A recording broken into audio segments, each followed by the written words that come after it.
Bonjour my friends, I'm Frankie and welcome to Club Foodie. In general, pasta recipes are pretty quick to make. Within 30 minutes, you can enjoy shrimp fra diavolo, spaghetti alla carbonara or aglio e olio, penne alla vodka, and many others, as well as this one, Cacio e Pepe. This delicious classic is fast and easy to make. It's the perfect weeknight meal to have or when time is in short supply. So let's get cooking.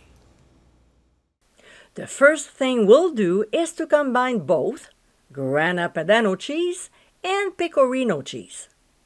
We'll stir well and set aside.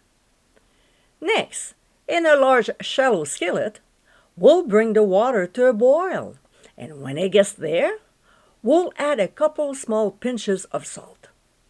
Normally when cooking pasta, we add a lot of salt, but we don't in this application because the level of water is low, and also we'll be using the same water later on to create our sauce, so go light with it.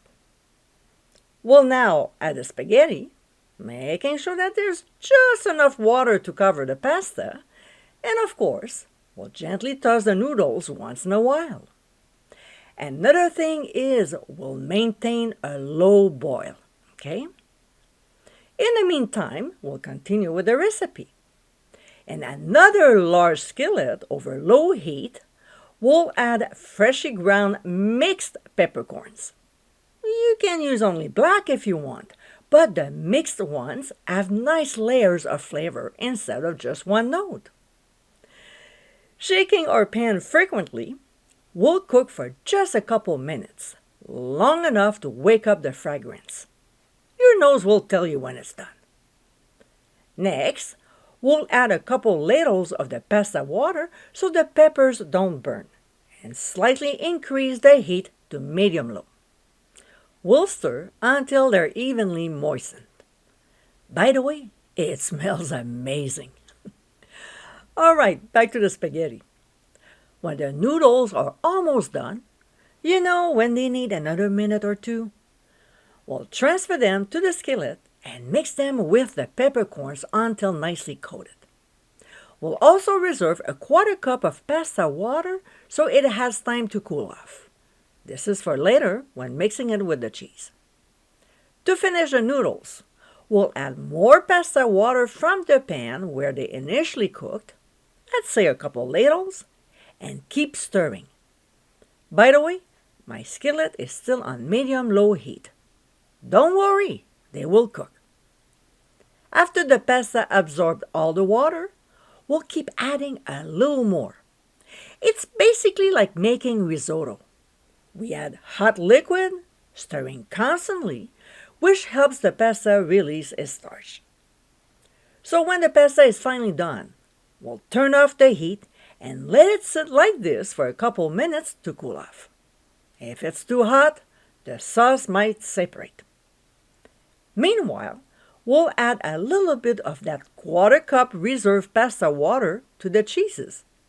Stir, add a little more water, and keep stirring and adding water until it turns into a paste.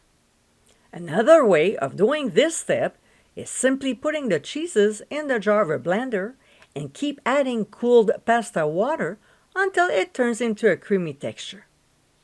This is probably the safest way of making it without risking the sauce turning into a clumpy mess.